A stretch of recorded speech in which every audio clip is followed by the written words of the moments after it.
Hello guys. तो पहली बात तो ये है, मैं बहुत दिनों हुआ वीडियो बना रहा हूँ। काफ़ी दिन से मैं बिज़ी था तो वीडियो बना नहीं पाया। तो आज वीडियो बना रहा हूँ इतने दिनों बाद। तो चलते हैं सीधा सिडनी क्रिकेट ग्राउंड पे। तो ये WBBL का 44वां मैच यहाँ पे खेला जाएगा, जो कि पर्थ स्कॉचर और सिडनी थंडर के बीच में होगा ये मैच। कल सुबह 9:30 बजे मैच खेला जाएगा ये। तो चलते हैं सिडनी क्रिकेट ग्राउंड पे। बहुत ही अच्छा स्टेडियम है ये।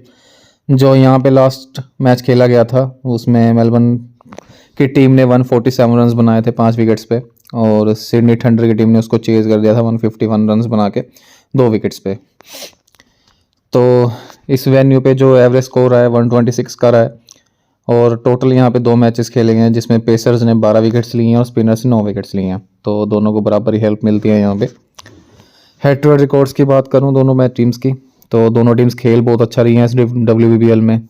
दोनों ही टॉप 4 में हैं, तो काफ़ी अच्छा खेल रही हैं। तो हेड टू हेड रिकॉर्ड्स की बात करूं तो टोटल 17 मैचेस खेले हैं दोनों टीम्स ने।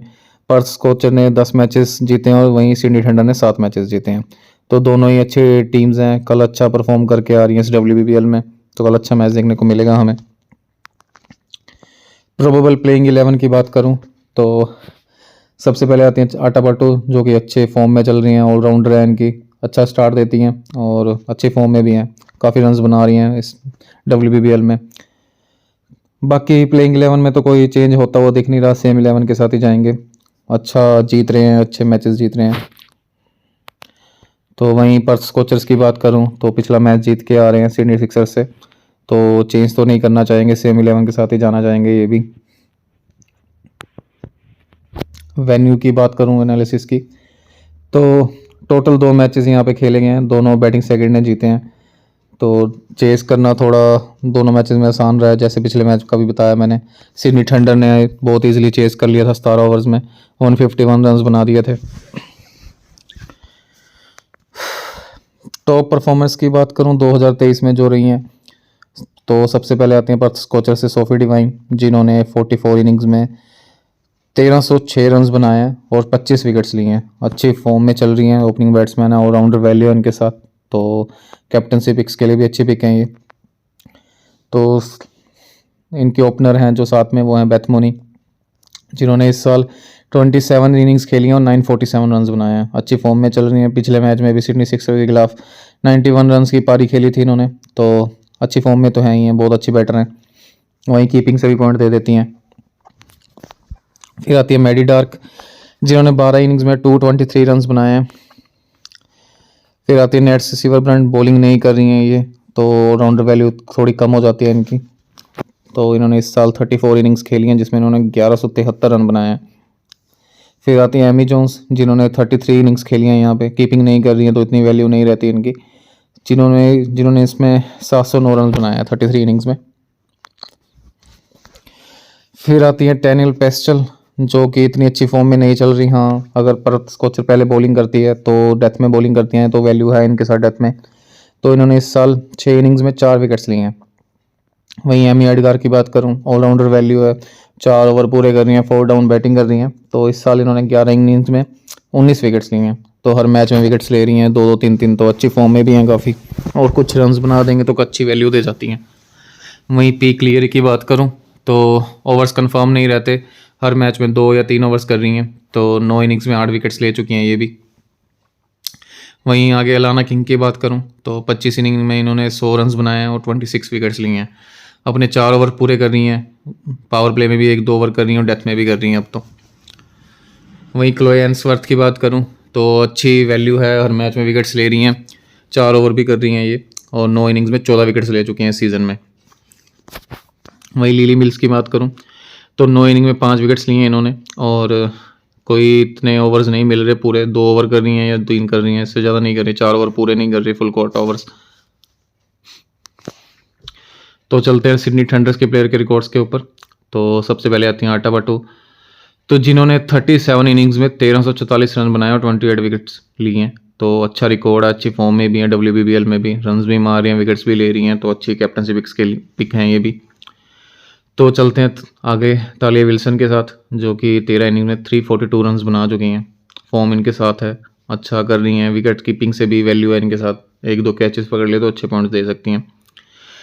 फिर आती हैं फीबी लिचफील्ड जो कि 26 इनिंग्स में 776 रन बना चुकी हैं, तो फॉर्म में ये भी अच्छी हैं, काफ़ी कंसिस्टेंट है ये भी। फिर उनके बाद आती हैं हेदर नाइट जो कि इनकी कैप्टन है, तो इन्होंने इस साल 35 इनिंग्स में 705 रन बनाए और 7 विकेट्स लिए हैं। फिर आते हैं मैरिजना कैप जिन्होंने 34 इनिंग्स में 599 रन बनाए और 47 विकेट्स लिए हैं। ऑलराउंडर वैल्यू है, थर्ड डाउन बैटिंग कर रही हैं, 4 ओवर्स भी कर रही हैं पूरे, तो काफ़ी और अच्छी मतलब वैल्यू है इनके साथ। फिर आती है अनिका लियोराइड जिन्होंने 8 इनिंग में 90 रन बनाए हैं। उसके बाद आती है सैमी जो जॉनसन, अपने पूरे ओवर्स भी कर रही हैं और थोड़े नीचे अगर रन भी कर दे तो अच्छी वैल्यू बन जाती है। इन्होंने 7 इनिंग में 74 रन बनाए और 5 विकेट्स लिए हैं। पेरिस बॉटलर खेली नहीं है, पिछला मैच खेली थी बस। और उसके बाद आती है लॉरेंस स्मिथ जिन्होंने 3 इनिंग्स में 5 विकेट्स लिए हैं। ओवर्स पूरे नहीं कर रही हैं पर फिर भी वैल्यू है थोड़ी बहुत। वहीं सैम बेट्स की बात करूं तो विकेट्स नहीं मिल रही, बॉलिंग अच्छी कर रही है, काफ़ी इकोनॉमी काफ़ी अच्छी है इनकी, तो इनको इस साल 9 इनिंग्स में 2 विकेट्स ही मिली हैं। फिर आती है हाना डार्लिंगटन, इन फॉर्म बॉलर है सिडनी थंडर की, हर मैच में विकेट्स ले रही हैं 2-2 3-3। इन्होंने इस साल 10 इनिंग में 17 विकेट्स लिए हैं, तो अच्छी फॉर्म में चल रही हैं काफ़ी। टॉप पिक्स की बात करूँ जो मेरे लिए पर्थ स्कोचर से रहेंगी, सबसे पहले आती हैं सोफी डिवाइन, तो आपको जैसे मैंने रिकॉर्ड में भी बताया अच्छी वैल्यू अच्छी फॉर्म में भी है, काफ़ी रन बनाए हैं इन्होंने 2023 में और विकेट्स भी ले रही हैं, 4 ओवर भी कर रही हैं अब तो अच्छी वैल्यू है, ओपनिंग पे भी आ रही हैं, तो ये मेरी टॉप पिक्स में आ रही हैं। और फिर आती है बेथ मोनी जो कि काफ़ी कंसिस्टेंट है, तो विकेट कीपिंग के साथ भी वैल्यू है, 2-3 कैच पकड़ लिए और अच्छे खासे पॉइंट दे सकती हैं ये भी। फिर आती हैं जो मेरी थर्ड टॉपिक हैं पर्थ स्कोचर से, वो है एमी एडगर, 4 डाउन बैटिंग कर रही हैं, 4 ओवर्स भी कर रही हैं और कुछ रन्स, तो काफ़ी अच्छी वैल्यू बन जाती है इनके साथ भी। सिडनी थंडर के टॉपिक्स की बात करूँ जो मेरे लिए रहेंगी, सबसे पहले आती है चमारी आटापट्टू, सबको पता है इनके बारे में, तो ऑलराउंडर वैल्यू है और ओपनिंग आ रही है, रन्स बना रही हैं, विकेट्स भी ले रही हैं, तो अच्छी खासी वैल्यू इनके साथ भी है, तो मैं इनके लेके जा रहा हूँ टॉपिक्स में। फिर आती है हाना डार्लिंगटन, इनफॉर्म बॉलर हैं सिडनी थंडर की, हर मैच में विकेट्स ले रही हैं 2-2, तो इनको मैं अपनी टीम में रखूँगा। फिर आती है मैरिजिना कैप, ऑलराउंडर वैल्यू है, थर्ड डाउन आ रही हैं, 4 ओवर्स भी कर रही हैं, तो अच्छी वैल्यू है इनके साथ भी। सेफ कैप्टनसी पिक्स की बात करूं तो जैसे मैंने बताया आपको पहले भी, तो उसमें मैंने चमारी आटापट्टू को रखा है, सोफी डिवाइन को रखा है और मैजिना कैप को रखा है, तीनों के साथ ऑलराउंडर वैल्यू है। मैं इन तीनों में से किसी 2 के साथ जाऊंगा, तो आप भी शफल कर सकते हो, इन तीनों में से किसी को ग्रैंड लीग में रोटेट कर सकते हो, तो आप अपने अकॉर्डिंग रख सकते हो कैप्टन वाइस कैप्टन। मैं टॉस के बाद जो भी होगा मैं इन तीनों में से 2 के साथ जाऊँगा। जो डेमो टीम बनाई है उसमें मैंने सब विकेट कीपिंग सेक्शन में बेथ मोनी को रखा है, थालिया विल्सन को मैं शायद नहीं फिट कर पाऊंगा अपनी टीम में, बाकी जो भी होगा टॉस के बाद डिसाइड करूंगा। फिलहाल मैंने विकेट कीपिंग सेक्शन में बेथ मोनी को रखा है, बैटर्स में मैंने सिर्फ फीबी लिचफील्ड को रखा है, बाकी किसी और नहीं रखा। ऑलराउंडर्स में मैंने चमारी आटापट्टू को रखा है जिनको मैंने वाइस कैप्टन किया है, नेट्स रिसीवर ब्रंट को रखा है और सोफी डिवाइन को जिनको मैंने कैप्टन किया अभी। फिर मैंने मैरिजिना कैप को रखा है, एमी एडगर को रखा है, सैमी जो जॉनसन को रखा है। इन 6 के साथ ऑलराउंडर वैल्यू है तो अच्छे खासे पॉइंट दे सकती हैं, तो मैंने इन सबको रखा है। और बॉलिंग में मैंने अलाना किंग को रखा है, हाना डार्लिंगटन को रखा है और आइंसवर्थ को रखा है। बाकी ये सिर्फ डेमो टीम है, फाइनल टीम नहीं है, फाइनल टीम आपको मेरे टेलीग्राम चैनल पर ही मिलेगी टॉस के बाद। तो जिन्होंने मेरा टेलीग्राम चैनल नहीं ज्वाइन किया है जाके ज्वाइन कर लो, वहीं आपको सब कुछ मिलेगा, पिच रिपोर्ट, फाइनल टीम। ये सिर्फ डेमो टीम थी जो आपने पीछे देखी, तो पिच रिपोर्ट आपको नहीं मिलेगी, तो जल्दी से ज्वाइन हो जाओ।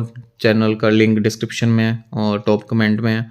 और जिसने यूट्यूब चैनल को सब्सक्राइब नहीं किया सब्सक्राइब कर दो, बेल आइकन को दबा देना, तो जल्दी से जाके ज्वाइन भी हो जाओ टेलीग्राम पे, वहीं आपको अपडेट्स मिलेंगी। अपडेट्स के बाद आपको फुल टीम भी मिलेगी वहाँ पे। ग्रैंड लीग टीम अभी नहीं दे रहा, पर हाँ ग्रैंड लीग की टीम भी दूंगा, इन्वेस्टमेंट प्लान भी बताऊंगा, तो जल्दी से जाके ज्वाइन हो जाओ, लिंक डिस्क्रिप्शन में है, तो जाओ जल्दी से जाओ। तो मिलते हैं नेक्स्ट प्रीव्यू में जल्दी से।